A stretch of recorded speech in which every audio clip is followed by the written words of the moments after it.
दोस्तों, अगर आपने गुल्ली बुल्ली और धूमकेतु का पार्ट 1 अभी तक नहीं देखा है तो पहले आप उसे देख लें, नहीं तो ये स्टोरी आपको समझ में नहीं आएगी। पिछली वीडियो में हमने देखा कि गुल्ली बुल्ली, शॉन, रॉड और बाबा एक गांव में आए होते हैं। तभी इन लोगों को किसी के चिल्लाने की आवाज आती है और ये लोग वहां पर पहुंच के देखते हैं कि वहां के प्रधान की बेटी को एक धूमकेतु नाम का मॉन्स्टर उठाकर ले जा रहा होता है और गुल्ली बुल्ली, शॉन, रॉड और बाबा उसे ढूंढने के लिए निकल जाते हैं और ये लोग उसे ढूंढते हुए एक जंगल के अंदर पहुंचते हैं। तभी इन लोगों के सामने एक रॉक मॉन्स्टर आ जाता है और गुल्ली बुल्ली अपनी समझदारी दिखाते हुए उस रॉक मॉन्स्टर को मार देते हैं और ये लोग चलते हुए एक लावा के ब्रिज के पास आ जाते हैं। लेकिन तभी वहां पर एक और मॉन्स्टर आ जाता है जो कि उस ब्रिज की रक्षा करता था और वो मॉन्स्टर गुल्ली और बुल्ली को धक्का मार के नीचे गिरा देता है। चलिए अब आगे की स्टोरी देखते हैं। गुल्ली और बुल्ली नीचे गिरते हुए एक लकड़ी पर अटक जाते हैं और ये देखकर बाबा को थोड़ी राहत मिलती है। गुल्ली कहता है, बाल बाल बचे हम लोग बुल्ली।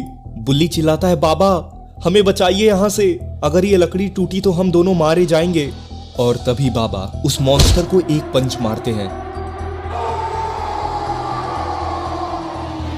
बाबा कहते हैं, रॉड और शॉन तुम लोग जाकर गुल्ली और बुल्ली की मदद करो, उन्हें वापस ऊपर लाओ। रॉड कहता है, ठीक है बाबा। और बाबा उस मॉन्स्टर की तरफ जाने लगते हैं और रॉड और शॉन वहां से गुल्ली और बुल्ली की तरफ जाने लगते हैं। शॉन कहता है, लेकिन हम उन दोनों को बचाएंगे कैसे रॉड? वो लोग बस एक पेड़ की टहनी पर लटके हुए हैं। रॉड कहता है, हमें कुछ तो करना ही होगा शॉन। इधर बाबा उस मॉन्स्टर के सामने आ जाते हैं। मेरे दोस्तों को नुकसान पहुंचाने की तुमने कोशिश की, अब तुम देखो मैं तुम्हारा क्या हाल करता हूं। बाबा उस मॉन्स्टर की छाती पर एक पंच मारते हैं और वो पीछे जाकर गिर जाता है। लेकिन वो मॉन्स्टर वापस उठ खड़ा होता है। छोड़ूंगा नहीं मैं तुमको। और वो मॉन्स्टर अपने हाथ से लावा से अटैक करता है, लेकिन बाबा उससे बच जाते हैं।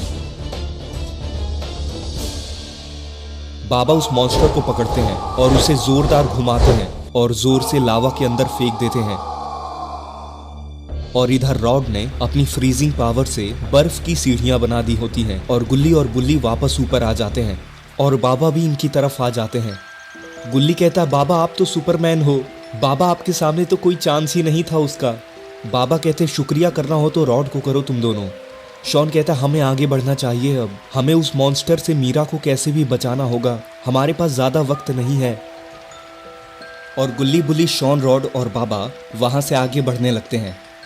बुल्ली कहता है, हमने इस ब्रिज को तो पार कर लिया, लेकिन अब आगे क्या होगा? बाबा कहते हैं, बस इतना हमें पता है कि हम क्रिस्टल के करीब जा रहे हैं, लेकिन इस जंगल के अंदर और भी मॉन्स्टर्स होंगे, तैयार रहो। ये लोग जंगल के अंदर एक पतले से रास्ते पर चल रहे होते हैं। तभी अचानक से बाबा रुक जाते हैं। बाबा कहते हैं, रुक जाओ, ये एरिया डेंजरस लग रहा है। पेड़ों और झाड़ियों के अंदर से कुछ फ्रॉग्स निकलने लगते हैं। ये फ्रॉग्स छोटी साइज के हैं, लेकिन अपनी जुबान से पॉइजन शूट करते हैं। शॉन कहता है, ये क्या है बाबा? ये तो बस फ्रॉग्स हैं। बाबा कहते हैं, ये नॉर्मल फ्रॉग्स नहीं है शॉन, ये पॉइजन फ्रॉग्स हैं, इनका एक अटैक हमें गिरा सकता है। तभी उनमें से एक फ्रॉग अपना पॉइजन शूट करता है जो गुल्ली के पास से गुजरता है। गुल्ली कहता है, अरे ये क्या, ये तो तेज अटैक करते हैं। रॉड कहता है, हमें इनका रास्ता ब्लॉक करना होगा। रॉड अपनी फ्रीजिंग पावर से उन फ्रॉग्स के आसपास का एरिया फ्रीज कर देता है, जिनसे उनकी स्पीड कम हो जाए। अब ये आसानी से नहीं हिल पाएंगे। लेकिन तभी एक फ्रॉग गुल्ली की तरफ जंप करता है, लेकिन बुल्ली एक लकड़ी उठाकर उस फ्रॉग को मार देता है। बुल्ली कहता है, ये फ्रॉग्स तो छुपकर हमला करते हैं। शॉन कहता है, हमें इस रास्ते से चलना चाहिए, जल्दी करो। और ये सभी लोग धीरे धीरे उस एरिया को क्रॉस कर लेते हैं। बाबा कहते हैं, अच्छा टीम वर्क था हमारा, पर अब और ज्यादा मुश्किलें आने वाली हैं। वाह। और थोड़ी ही देर में ये लोग एक पुराने रास्ते के पास पहुंचते हैं। वहां एक छोटी सी पत्थर की मूर्ति होती है और उस मूर्ति के पास में एक खींचने वाला लीवर होता है। गुल्ली कहता है, ये लीवर क्या काम करता है? बाबा कहते हैं, रुक जाओ, हो सकता है ये कोई जाल हो। पर बुल्ली बिना सोचे समझे उस लीवर को खींच देता है और तभी एक जोर की घड़घड़ाहट की आवाज होती है। बुल्ली कहता है, ओ नो, मैंने क्या कर दिया?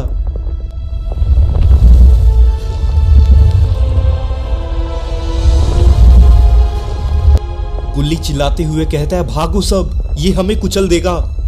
ये सभी लोग फुल स्पीड में जंगल के रास्ते में भागने लगते हैं और वो पत्थर उनकी तरफ आ रहा होता है। शॉन कहता है ये रास्ता ऊंचाई तक जा रहा है, सब लोग आ जाओ मेरे पीछे।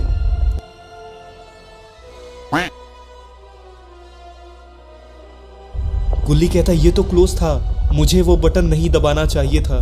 हमारे पास ज्यादा वक्त नहीं है, हमें आगे बढ़ना चाहिए। उस बड़े से पत्थर से बचने के बाद ये सभी लोग एक ओपन एरिया में पहुंचते हैं और वहां थोड़ी दूर पर इन लोगों को मीरा दिखाई देती है। मीरा एक केज में बंद होती है। गुल्ली कहता वो देखिए मीरा वहां है। बुल्ली कहता चलो उसे अभी छुड़ाते हैं। सब केज की तरफ जाने लगते हैं, लेकिन इन्हें नहीं पता कि धूमकेतु इनका इंतजार कर रहा था और धूमकेतु इनके सामने आ जाता है। अच्छा तो तुम इसे बचाने आए हो और तुम्हें उस क्रिस्टल के बारे में भी पता है। उसके लिए पहले तुम्हें मुझे हराना होगा। तो दोस्तों अब क्या होने वाला है आगे की स्टोरी में? क्या ये लोग धूमकेतु को बिना क्रिस्टल पाए हरा पाएंगे? ये जानने के लिए आपको देखना होगा इस कहानी का पार्ट 3। पार्ट 3 देखने के लिए इस वीडियो के नीचे पार्ट 3 कमेंट करें और वीडियो को लाइक करके चैनल को सब्सक्राइब कर लें और साथ ही नोटिफिकेशन बेल को भी दबा दें ताकि जैसे ही मैं इसका नेक्स्ट पार्ट अपलोड करूं तो आप उसको सबसे पहले देख सकें।